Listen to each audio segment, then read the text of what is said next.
ಬೆಂಗಳೂರು ಉತ್ತರ ತಾಲೂಕು ಹೆಸರುಘಟ್ಟ ಹೋಬಳಿ ಉರುಳಿ ಚಿಕ್ಕನಹಳ್ಳಿ ಗ್ರಾಮ ಪಂಚಾಯಿತಿ ವತಿಯಿಂದ 2026-27ನೇ ಸಾಲಿನ ಮೊದಲನೇ ಸುತ್ತಿನ ಗ್ರಾಮ ಸಭೆ ಹುರುಳಿ ಚಿಕ್ಕನಹಳ್ಳಿ ಗ್ರಾಮ ಪಂಚಾಯಿತಿ ಕಚೇರಿ ಆವರಣದಲ್ಲಿ ನಡೆಯಿತು. ಅಧ್ಯಕ್ಷತೆ ವಹಿಸಿರುವ ಹಿರಿಯ ಸಹಾಯಕ ತೋಟಗಾರಿಕೆ ನಿರ್ದೇಶಕರು, ಆಡಳಿತ ಅಧಿಕಾರಿ ಶ್ರೀಯುತ ಪ್ರಶಾಂತ್ ಆರ್ ಹಾಗೂ ಎಲ್ಲ ಅಧಿಕಾರಿಗಳು, ಪಂಚಾಯಿತಿ ಅಭಿವೃದ್ಧಿ ಅಧಿಕಾರಿ ರೆವಿನಾ ಡಿಜಿ ದೀಪ ಬೆಳಗಿಸಿ ಕಾರ್ಯಕ್ರಮಕ್ಕೆ ಚಾಲನೆ ನೀಡಿದರು. ಈ ಸಂದರ್ಭದಲ್ಲಿ ಇಲಾಖಾಧಿಕಾರಿಗಳು ಸರ್ಕಾರದಿಂದ ಸಿಗುವ ಸೌಲಭ್ಯದ ಬಗ್ಗೆ ಮಾಹಿತಿ ನೀಡಿ, ಆರೋಗ್ಯ ಹಾಗೂ ಕಸ ವಿಂಗಡಣೆ, ಒಳಚರಂಡಿ, ಸಾರ್ವಜನಿಕರು ಈ ಸಭೆಯಲ್ಲಿ ತುಂಬ ಮಾತನಾಡಿ, ಪಂಚಾಯಿತಿ ಅಭಿವೃದ್ಧಿ ಅಧಿಕಾರಿ ರೆವಿನಾ ಎಲ್ಲವನ್ನು ಬಗೆಹರಿಸುತ್ತೇವೆ ಎಂದು ಈ ಸಭೆಯಲ್ಲಿ ಮಾತನಾಡಿದರು. ಹಾಗೂ ಈ ಪಂಚಾಯಿತಿ ವತಿಯಿಂದ 10 ಹಾಗೂ 12ನೇ ತರಗತಿಯಲ್ಲಿ ರ್ಯಾಂಕ್ ಪಡೆದ ವಿದ್ಯಾರ್ಥಿಗಳಿಗೆ ಗೌರವಧನ ಚೆಕ್ ನೀಡಿ ಸನ್ಮಾನ ಮಾಡಿದರು. ಅಂಗವಿಕಲರಿಗೆ ವೀಲ್ಚೇರ್, ವಾಕರ್, ಕಿವಿ ಮಿಷನ್, ಆಕ್ಸಿಜನ್ ಪಂಚಾಯಿತಿ ವತಿಯಿಂದ ನೀಡಲಾಯಿತು. ಇನ್ನು ಈ ಸಂದರ್ಭದಲ್ಲಿ ಆಡಳಿತಾಧಿಕಾರಿ ಪ್ರಶಾಂತ್ ಆರ್, ಎಲ್ಲ ಅಧಿಕಾರಿಗಳು, ಪಂಚಾಯಿತಿ ಅಭಿವೃದ್ಧಿ ಅಧಿಕಾರಿ ರೆವಿನಾ ಡಿಜಿ, ಕಾರ್ಯದರ್ಶಿ ಸಂತೋಷ್ ಕುಮಾರ್ ಸಿಎಂ, ಲೆಕ್ಕ ಸಹಾಯಕರು BS ನಾಗೇಶ್ರಾವ್ ಶೆಲ್ಕೆ, ಪಂಚಾಯಿತಿ ಸಿಬ್ಬಂದಿ ವರ್ಗದವರು, ಆಶಾ ಕಾರ್ಯಕರ್ತರು, ಅಂಗನವಾಡಿ ಕಾರ್ಯಕರ್ತರು, ಸ್ವಸಹಾಯ ಸಂಘದವರು, ಸಾರ್ವಜನಿಕರು ಇನ್ನು ಮುಂತಾದವರು ಉಪಸ್ಥಿತರಿದ್ದರು. ನಮ್ಮ ಸರ್ಕಾರಿ ಶಾಲೆಯಲ್ಲಿ ಯಾವುದೇ ಶಾಲೆಯಲ್ಲಿ ಫೀಸ್ ಇರೋದಿಲ್ಲ.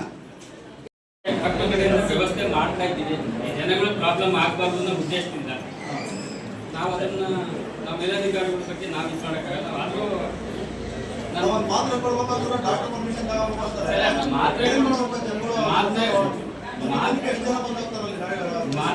ಮಾತ್ರೆಗಳು ಸಂಬಂಧಪಟ್ಟಂಗೆ ಮಾತ್ರೆ ನಾವು ಕೊಡ್ತೀವಿ. ಮೆಡಿಕಲ್ ಎಮರ್ಜೆನ್ಸಿ ಪ್ರಾಸ್ತಾವಿಕ ನುಡಿ ಡಾಕ್ಟರ್ ನಾಗೇಂದ್ರ ಬಾಬು ಅವರು, ಸಹಾಯಕ ನಿರ್ದೇಶಕರು ಮೀನುಗಾರಿಕೆ ಇಲಾಖೆ.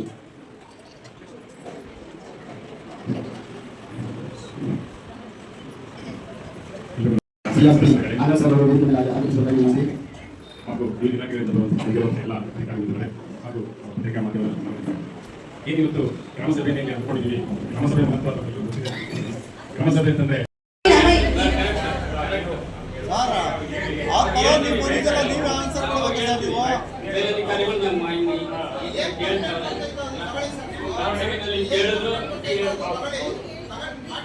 ಯಾಕೆಂದ್ರೆ ನಮ್ಮ ಸ್ವಸಹಾಯ ಸಂಘದ ಮಹಿಳೆಯರು 76 ಸಂಘ ಇರೋದ್ರಿಂದ 1500 ಚಿಲ್ಲರೆ ಮಹಿಳೆಯರಿದ್ದಾರೆ. ಈಗ ಅವ್ರಿಗೆ ಸವಲತ್ತುಗಳು ಬೇಕು ಅಂದ್ರೆ ಈಗ ಗೌರ್ಮೆಂಟ್ ಹಾಸ್ಪಿಟಲ್ ಇದ್ರು ಸಿಗ್ತಾ ಇಲ್ಲ ಅಂದಾಗ ನಾವೇನ್ ಮಾಡ್ಬೇಕು? ಇವಾಗ ಗರ್ಭಿಣಿಯರು ಇರ್ತಾರೆ, ಮಕ್ಳು ಇರ್ತಾರೆ, ಮಹಿಳೆಯರು ಇರ್ತಾರೆ, ವೃದ್ಧರು ಇರ್ತಾರೆ, ಅವ್ರಿಗೆಲ್ಲ ಸವಲತ್ತು ಬೇಕಲ್ವಾ ಗೌರ್ಮೆಂಟ್? ಮತ್ ಬೇಕು ಅಂದಾಗ ಡಾಕ್ಟರ್ ಅವೈಲಬಲ್ ಇಲ್ಲ ಅಂದಾಗ ಇದು ಕಂಪ್ಲೇಂಟ್ ಆಗಿ ತಗೊಳ್ಳಿ ಸರ್. ಯಾಕೆಂದ್ರೆ ಇಲ್ಲಿಯ ಸವಲತ್ತು ಪ್ರತಿಯೊಬ್ಬರಿಗೂ ಪ್ರತಿಯೊಬ್ಬ ಪ್ರಜೆಗೂ ಸಿಗ್ಬೇಕು. ಸಿಗ್ಲಿಲ್ಲ ಅಂದಾಗ ಅದೇನ್ ಮಾಡ್ಬೇಕು ಹೇಳಿ? ಒಂದು ಮಾಹಿತಿ ಇದು ಮಾಡೋದು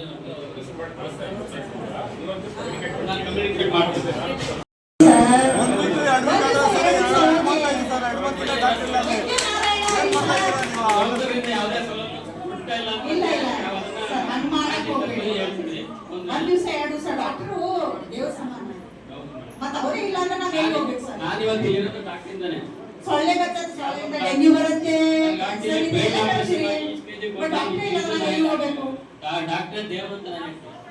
ನಾವು ಅದನ್ನೇ ಹೇಳ್ತಾ ಇರೋದು. ಅದಕ್ಕೆ ದೇವಸ್ಥಾನಕ್ಕೆ ಬರ್ತಾ ಇರೋದು ಸರ್. ಇಲ್ಲ ಅಂದ್ರೆ ಏನ್ ಮಾಡ್ಬೇಕು? ಹೇಗೆ ಅವರು ಅದನ್ನ ಸಾಲ್ವ್ ಮಾಡ್ಬೇಕು ಅಥವಾ ಇಲ್ಲಿಯ ನಾಗರಿಕರು ಹೆಂಗೆ ಅದನ್ನ ಸಹಿಸ್ಕೋಬೇಕು ಅಲ್ವಾ? ಈಗ ನಾವು ನಿಮ್ಮನ್ನು ಬ್ಲೇಮ್ ಮಾಡಕ್ಕಾಗಲ್ಲ, ಆದ್ರೆ ನಿಮ್ಮ ಹೈಯರ್ ಅಥಾರಿಟಿಗೆ ನೀವು ಇನ್ಫಾರ್ಮ್ ಮಾಡ್ಬೋದಲ್ವಾ ಅಲ್ವಾ? ಸೊ ಇಷ್ಟು ಪ್ರಾಬ್ಲಮ್ ಇದ್ದಾಗ ಆರೋಗ್ಯವೇ ಭಾಗ್ಯ. ಈಗ ಎಷ್ಟೇ ಕೋಟಿ ದುಡ್ಡು ಇಟ್ಕೊಂಡ್ರು ಅದು ವ್ಯಾಲಿಡ್ ಅಲ್ಲ. ಆರೋಗ್ಯ ಚೆನ್ನಾಗಿದ್ರೆ ಮನುಷ್ಯ ಬದುಕೋಕ್ ಸಾಧ್ಯ. ಆರೋಗ್ಯನೇ ಇಲ್ಲ ಅಂದಾಗ ಅದ್ರ ಕಡೆ ಗಮನ ಕೊಡ್ಬೇಕಲ್ವಾ? ತುಂಬಾ ಕಂಪ್ಲೇಂಟ್ಸ್ ಬಂದಿದೆ ಸರ್ ನಮ್ಮ ಸ್ವಸಹಾಯ ಸಂಘದ ಮಹಿಳೆಯರಿಂದ. ಅದಕ್ಕೋಸ್ಕರ ನಾವು ಇಲ್ಲಿ ಒಕ್ಕೂಟದ ಪರವಾಗಿ ನಾವು ಮಾತಾಡ್ತಾ ಇದ್ದೀವಿ. ಆರೋಗ್ಯ ಕೇಂದ್ರ ಇರೋದು ಒಂದೇ ಹೋಬಳಿಗೆ.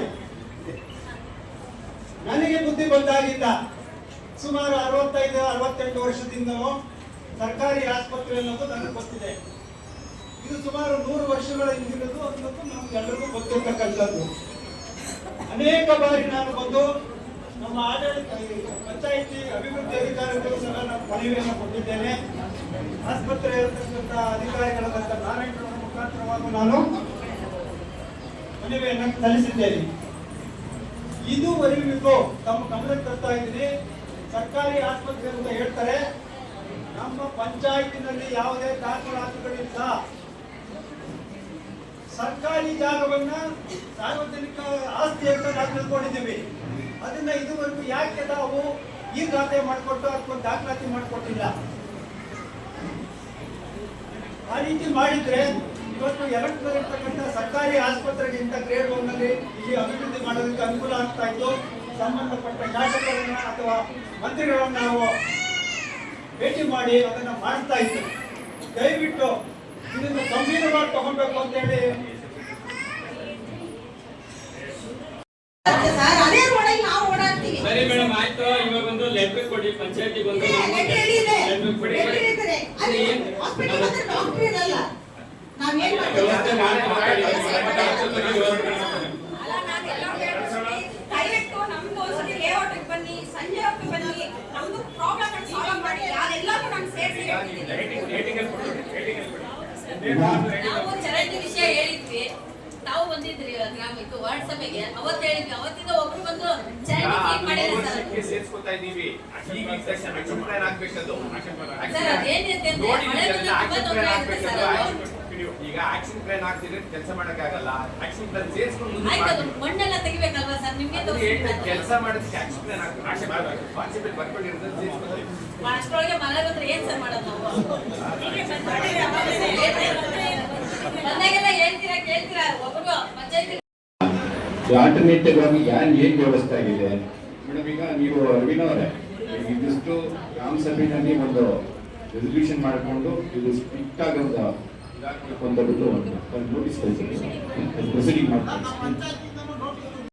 ಜೊತೆಗೆ ಎರಡು ಕೆಲಸ ಮಾಡಿಸ್ಕೊಳ್ಳೋದು ನೋಡಿದೀವಿ ಮೇಡಮ್. ನಿಮ್ಮ ಸಮಸ್ಯೆ ನಮ್ಗೆ ಅರ್ಥ ಆಗಿದೆ, ನೋಡಿದೀವಿ, ಕ್ಲಿಯರ್ ಮಾಡಿಸ್ತೀವಿ ಮೇಡಮ್. ಮಣ್ಣು ತೆಗಿಸ್ತೀವಿ ಮೇಡಮ್. ಇನ್ನೊಂದು ವೀಕಲ್ಲಿ ಅದನ್ನ ಫ್ರೀ ಬಸ್ ಕಳಿಸಿ ಮಣ್ಣು ತೆಗಿಸ್ತೀವಿ. ಜೊತೆಗೆ ಅಡ್ಡ ಕೆಲಸ ಸ್ಟಾರ್ಟ್ ಮಾಡಿಸ್ತೀವಿ. ಆಕ್ಷನ್ ಪ್ಲಾನ್ ಅಂತ. Okay. Clean mission clean mission ಪವಿತ್ರ ಪಿಂಚೆ ಮಾತಾ ವಾಟರ್ ದಯಮಾಡಿ ಎಲ್ಲ ಸಾಧನ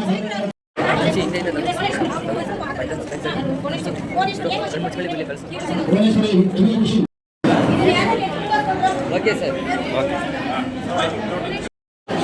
ನಮ್ಮ ವಿಧಾನಸಭೆಯಲ್ಲಿ ಸಹಿ ಮಾಡಿ ಹಾಗೂ ನಮ್ಮ ನಗರಗಳು ಹಾಗೂ ಮಾಜಿ ಅಧ್ಯಕ್ಷರು ಉಪಾಧ್ಯಕ್ಷರು ಸದಸ್ಯರುಗಳಿಂದ ಸನ್ಮಾನ ವಿತರಣಾ ಕಾರ್ಯಕ್ರಮ.